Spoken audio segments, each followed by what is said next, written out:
All right, what's going on today, YouTube? Welcome back to your favorite cyclist YouTube channel. This week, we're going to be installing the new Muc-Off big bore valve stems. But before we get into today's video, if you're new to my channel, make sure you head down below, hit that subscribe button for me. If you already are subscribed, make sure you hit that bell icon right next to that. That way you get notified every time I upload. That way you don't miss any of this awesome cycling content on this channel. So like I said, we're going to be installing these Muc-Off big bore. This is the hybrid valve. We'll get into what the difference is between the hybrid and a regular, why it's called the hybrid in just a second. So I went to the Sea Otter Classic this year, and every year I kind of look for something different. And I wanted to see, this year I wanted to see what other options are there than just your, essentially your standard Presta valves, especially for tubeless applications. What kind of stuff is there out there that would make this better? Because like a lot of you guys, I'm kind of, you get kind of tired of them. Whether the valve bends or whatever it does, they're kind of annoying sometimes. I'm not going to argue with you guys. They can get annoying. So I looked at a bunch of different ones out there. I picked multiple options. You'll see multiple ones throughout the coming weeks as we make videos. But today we're going to install in the big bores. So what makes the big bore different? What's the deal with the big bore? So let's go ahead and pull these guys out of here. All right. So big bore kind of looks like your normal tubeless valve stem, honestly, right? So pretty much the big bore, it has no valve core at all. No valve core at all. Instead, it has this little lever here. So when it's lined up straight, it's closed. When you open it up, it is essentially wide open. No stoppage, nothing. So it can flow straight through. There's no valve core to get jammed up. Also with that, I think they claimed, what do they claim on here? They claim it has 254% higher airflow than Presta valves. I watched a little demonstration that they have there, and yeah, it definitely flowed better than a Presta valve. I don't feel like I'm super concerned with flow rates, but kind of nice that it is. So pretty much the bottom part of these looks pretty similar to just a normal Muc-Off valve, honestly. So that's kind of the thing. It has a Presta valve base on here. Then they have a version that has essentially a Presta valve top that you screw on here with the little valve here. Or you can get the hybrid version, which is the one I wanted to test out here. And the hybrid version has a Schrader valve top. You can hook a normal inflator with the Schrader valve up to that guy while still having it fit in your Presta valve wheel. Kind of cool. That's kind of why I want to test this out. So we're going to be installing this onto the Norton here, a mountain bike. I kind of want a burlier valve on there than a Presta valve. It's kind of the big deal there. I want to try this one out on there. So of course we went with the blue. Pretty cool. I mean, their stuff it's always good quality stuff. So we're gonna be installing this today. So pretty simple to get this thing in there. Pretty much you gotta remove what's your current valve that's in here right now. So we gotta get that valve out of there. We have to redo our sealant anyways. Our sealant dried up over the winter, so we gotta put sealant in there anyways. No big deal for me. Take out our old valve, put the new one in there, get that tightened up against the wheel. We can again use those adapters that they include. And then once we're there, we can screw this guy onto the top. And we should just be able to inflate it from there. Should be pretty easy. Should be pretty fun. Should be pretty nifty thing to have onto the Norton. So, pull the front wheel off. Let's start pulling that valve out of here. All right, so pretty simple process. We're going to try and do this without removing the tire as much as possible because it's just easier that way. So, you're going to make sure the air is out of your tire. Oh, yeah, this sealant's dry. Yep. All right, good thing we're doing this. So, we're going to try and do this without removing as little of the tire as possible. That's what we're going to try and do. This makes my life easier. So, kind of got that pumped out of there. All right. So, now that we got the bead off of there, we can come right up here. There's our valve right in there. So, what we're going to take our cap off, our old one, and we're just going to undo the nut on the bottom here. Pull a little O-ring off, and our valve should just pop right out. There we go. Just like so. There's our old valve. It's time to get the new one in. So, grab this stuff here. So, in this kit, so it comes with the big bore valve spanner is what it says. So that's this little guy right here. It's specifically designed to tighten the big bore body to the valve stem during installation or help with removal. All right, so in here should be our normal little adapters that are in here, the different rubber bases. So what we're going to undo the top half, throw it across the room, like we do here. And then we got to undo our lock nut, take the O-ring off. We'll try it just like this time. Let's see. Yeah. Okay, let's just try it like that. Now we'll tighten our lock ring on just like you would a normal valve. So it says we just get this guy.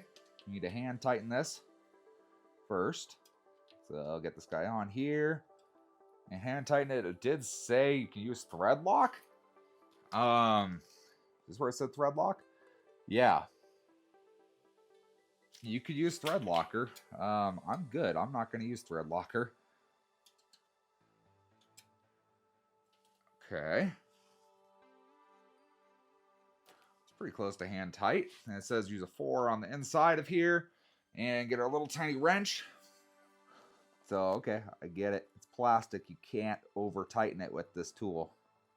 Smart. I like it. Okay.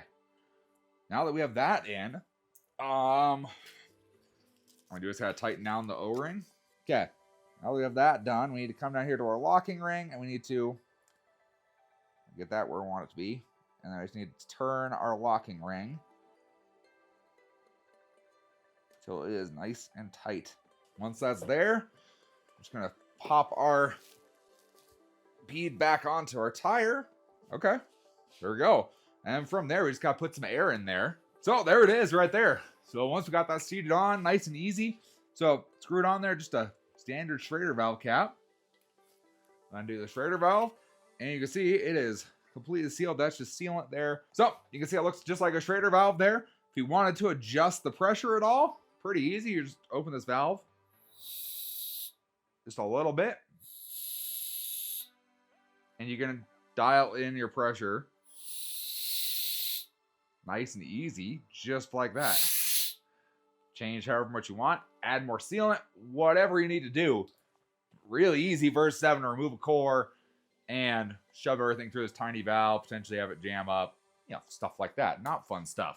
And like I was saying, once we want to add more air to it, let's get our pump. We're gonna go ahead and put it onto the valve, lock it down. Once your valve is locked down, you can go ahead and open the ball valve up. It'll read over here on your pump. So like we're at 36. We can go ahead and pump it back up to 40-ish for the moment.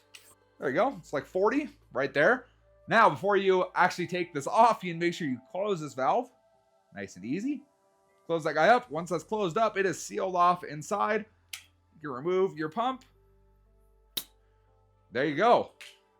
And you're all set to go. Get your valve cap. And throw your valve cap on. Just like that.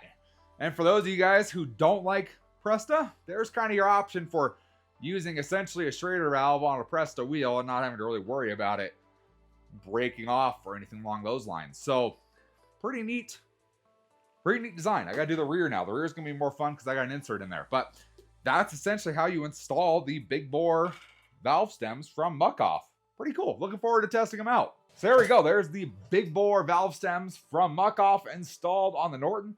Looking forward to getting to try and use them and seeing how well they function in like real world situations. Of course, it's different on a bench than in real life. I did go ahead and I cut down the small Presta valve stem. I cut it down probably by like 3 or 4 millimeters just because it made me a little happier with how they looked. Not a big deal. Pretty easy to do. I cut them down a little bit. I like how it looks a little bit better than it did with them sticking like way out.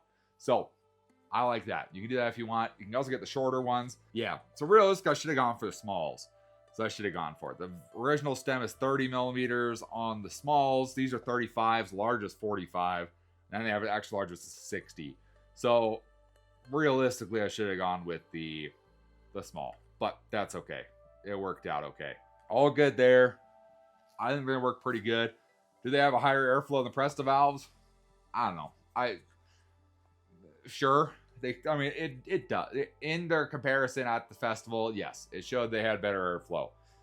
Does it feel the same? Yeah, it feels about the same. Even with essentially what you're doing is adding a Presta valve to your Schrader valve wheel. Something a lot of you guys might want to do because you like pumping with the Schrader valve. Kind of why I was like, let's just give it a shot. Let's try the Schrader valve because I know a lot of you are looking for something kind of like this. Uses the Presta valve hole still, so you don't have to modify your wheel, but you can still hook up to any you can still hook up to any Schrader valve pump you want to hook up to. No big deal at all. And it works the same. My stand sealant injector still works perfectly fine with this. No problems with it. I see no reason not to be happy with it. So One thing it does say is to keep this little tool with you all the time. I can kind of see why. If that thing gets stuck on there and you can't remove the ball valve portion, you're not gonna be able to swap your, you're not gonna be able to replace your, you're not gonna be able to swap anything out. You're pretty much gonna be stuck how you are. You can't put a tube in there or anything like that because the valve's gonna be in the way. So I kind of get why it says to keep it. In my opinion, I don't really have a, what would you call it? I don't necessarily have like a sealed bag or anything like that on my bike. So, or on this bike at least. So what we're going to do, get good electrical tape. We're just going to electrical tape it to our tire lever and then we'll throw it back in the bag. So there we go. Got the little tool onto my tire lever. We'll throw that back in the bag just in case you ever need it. Probably not a bad idea to have tape with you anyway, so not a huge deal. So if you guys are interested in checking out the Muc-Off big bore valve stems, I'm going to have a link in the description down below. I bought them on myself. I paid for these. Bought them so I could test them out, show you guys some cool products. If you guys are interested, again, in the description down below, there's a link to it. If you guys enjoyed the video or at least learned something new today, give this video a big thumbs up. Appreciate the support. Any comments or questions, let me know down in the comment section below. Love talking to you guys. Love answering questions you guys have. And I will see you in the next video. Thanks for watching today.